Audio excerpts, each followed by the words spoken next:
GA 가서 설계사 하면은 네. 신용불량자 되고 빚지는 거 아니야? 네. 이런 얘기들 많이 하죠. 그러니까 보험이 저는 늘 얘기하거든요. 대한민국에 제가 알고 있는 모든 서비스나 제품 중에서 가장 높은 부가가치를 줘요. 영업사원한테. 근데 그게 사람들이 오해하면 안 되는 게 이 부가가치를 가지고 지속해서 역량 개발을 하고 고객 관리를 하고 업무에 사업비를 써야 되는데 이제 이거를 본인들이 이제 본인의 소득이라고 인식을 하고 그쵸. 이제 허세가 들기 시작한단 말이죠. 근데 설계사가 많은데 그만큼 많이 나가잖아요. 네. 좀 설계사가 그만두는 이유가 좀 뭐라고 생각하는지. 네. 그 약간 공부 못하는 이유랑 똑같은. 또 그런 것도 있죠. 이제 그만둘 만한 사람들이 또 그만두기도 하잖아요. 저는 약간 애초에 좀 잘못 뽑은 경우들이 많다라고 봐요. 그러니까 두 가지인데 첫 번째는 우리나라에 60만 보험 설계사라고 하는데 사실 보험도 영업이란 말이에요. 그러니까 이 영업이 맞지 않는데 그 리크루터들이 자기네도 이제 먹고 살아야 되니까 원래는 뽑아서 안 되는 사람을 뽑았기 때문에 빨리 그만두는 경우들도 있고 또는 이 뽑는 사람이 지가 할 수 있는 업무 영역의 범위가 있고 관리할 수 있는 사람의 한계가 있는데 이제 자기하고 맞지 않는 사람을 뽑아. 결이 맞지 않지. 보험 설계사는 나름 합법적인 다단계 구조이기 때문에 사람을 뽑아야만 돈이 되니까 자기가 케어할 수 없는 사람들을 뽑기 때문에 그만두는 것이 큰 꼭지 중에 하나일 거다라고 저는 이제 생각을 하죠. 일단 뽑고 본다 그죠. 이런 거죠. 네. 뽑고 그 사람한테 맞는 뭔가 영업 방식을 찾아줘야 되는데 네. 일단 뽑아 이런 느낌. 그죠. 그런 부분들이 많기 때문에 많이 그만두는 거에 상당 부분 일조할 거다. 오면 안 뽑을 거야? 안 뽑죠. 가려? 맞는 사람만 뽑죠. 가려? 맞는 사람만. 네. 오케이. 네. 저는 예전부터 그랬어요. 오는 사람 다 뽑았으면 재벌됐죠 지금.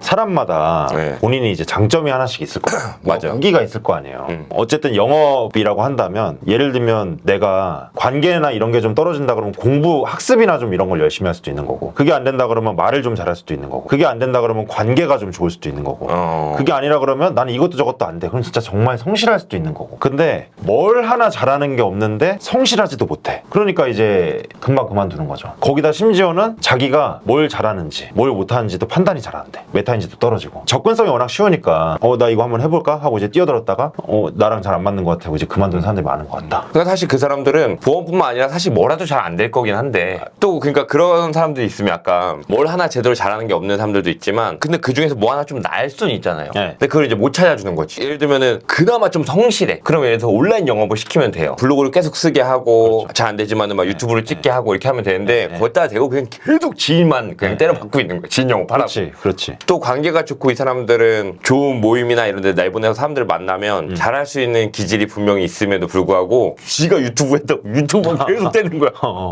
네. 이런 경우는 또 안 될 수 있다는 거죠. 그래서 이제 보험에 질리니까 학을 떼버리고 네. 다시는 이제 보험으로 안 들어오고 막 밖에 보험 욕하는. 아니 얼마 전에 기사도 났어요. 어떤 거요? 보험 설계사 지금 엄청 많이 뛰어들고 있다. 근데 이제 너무 쉽게 생각하는 경향이 좀 있는 것도 있고 그리고 이제 지금 단장님 말씀하신 것처럼 네. 그 사람을 뽑는 어떤 그 사무실에서 네. 그 사람의 어떤 특장점이 있을 건데 그걸 이제 개발시켜주지 못하는 그런 것도 있겠죠. 네. 네. 그럼 관리자를 바꿔야죠 뭐. 그럴 수 있죠. 그죠? 네. 네. 맞죠. 저 여기 전화번호 떠있나요? 저희 전화번호?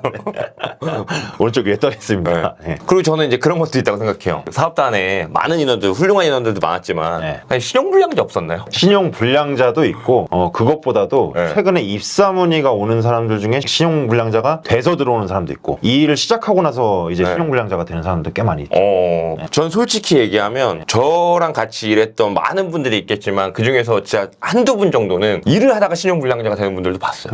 그리고 이제 네. 그런 얘기도 많이 하잖아요. GA 가서 설계사 하면은 네. 신용 불량자 되고 빚지는 거 아니야? 네. 이런 얘기도 많이 하죠. 그러니까 보험이 저는 늘 얘기하거든요. 대한민국에 제가 알고 있는 모든 서비스나 제품 중에서 가장 높은 부가가치를 줘요. 영업사원한테. 근데 그게 사람들이 오해하면 안 되는 게 이 부가가치를 가지고 지속해서 역량 개발을 하고 고객 관리를 하고 업무에 사업비를 써야 되는데 이제 이거를 본인들이 이제 본인의 소득이라고 인식을 하고 그쵸. 이제 허세가 들기 시작한단 말이죠. 근데 그런 허세들이 들면서 이제 보험 설계사가 그만두는 이유도 되게 큰 부분인데 허세 드니까 내가 적게 일하고 많이 벌고 싶은 거야. 그리고 허드렛 일, 그 다음에 잡다한 거, 영업사원이기 때문에 해야 되는 진짜 기초적인 일들부터 어려운 일들, 굳은 일들을 계속 해나가면서 돈을 벌어야 되는데 그러니까 너무 귀인을 만나가지고 쉽게 계약을 체결하고 근데 이 경험이 몇 달이 지속되다 보니까 마치 뭐 상위 몇 프로의 설계사가 된 것처럼 막 그렇게 하다 보니까는 이제 그러다가 이제 망해 나가고 이제 신용불량자가 되는 네. 예, 그런 것들이 있다라는 거죠. 왜냐면 이제 소비 생활이나 네. 실수미 같은 것들 관리를 못 하니까 네. 뭐 이 영업이라는 게 항상 매달 잘 되는 건 아니니까 그죠.